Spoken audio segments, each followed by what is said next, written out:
Bax, almanın kompotu. Mən bunu deyərdim ki, hamı eləsin. Bax, kimə deyirəm, hamı da çox razı qalır. Çünki öz başıma da gəlib. Özüm də ancaq, məsələn, 3 gün elə almanın kompotu. Onsuz da maye içməliyik. Bəli, immuniteti qaldırandır. Həm də bu, demək, öskürək elə öskürəkdir ki, həm allergikdir, həm spazm şəkillidir. Yəni, belə bir öskürəkdir. Danışmaq da olmur. İnsanlar danışa bilmir. Telefonla da danışsan, görsən, danışan kimi öskürək tutur. Yəni, bu, heç olmasa 3-5 gün belə davam eləyir.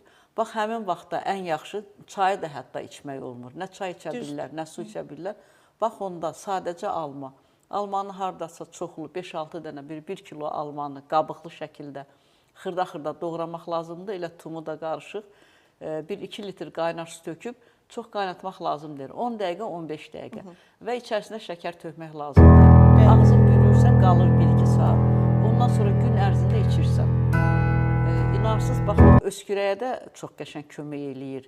İmmunitetə də kömək eləyir. Dadı da yaxşı olar. Dadlıdır, rahatlıq gətirir. Uşaqlara onlar şəkər tökə bilərlər, içəndə kimsə bal tökə bilər. Amma yaşlı insanlar hansı ki, istəmirlər, şəkər içsinlər, qəbul eləmir, elə şəkərsiz.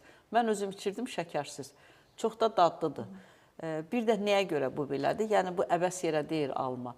Lap qədim kitablarda da mən oxumuşam, İbn Sinanın reseptlərində də var. İmmuniteti qaldırmaq üçün ən yaxşı vasitələrindən də birində, bax, bu yazılmışdı, alma. Almanı qaynar suda biraz qaynadırsan, ağzın bürüyürsən, qalır. Sonra onu stəkan-stəkan içirsən, ən güclü immunitet qaldıran. Bu cür vasitə kimi yazıblar. Nəyə görə? Çünki almanın tərkibində pektinlər var. İndi o heç vitamin C var, müəyyən mikroelementlər var, dəmir var öz yerində. Pektinlər var. Bunlar bağırsaqda, demək, bağırsağın sehli qışasındakı o mikrobları, yad cisimləri özlərində çəkir, həll eləyir. Kraxmal kimi bir şeydir bunlar. Və bədəndən çıxardırlar.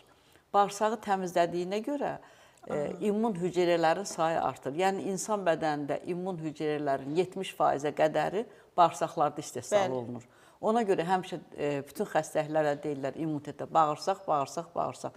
Bağırsaq ki, yaxşı işlədir, immun hüceyrələr orada aktiv olur və xəstəlik özü qalib gəlir.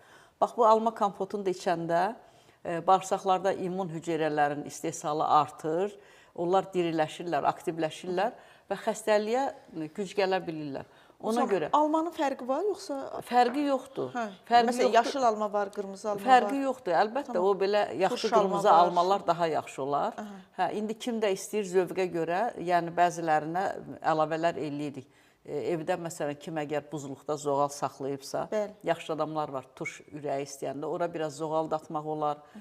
Başqa bir nəsə meyvə qurusu varsa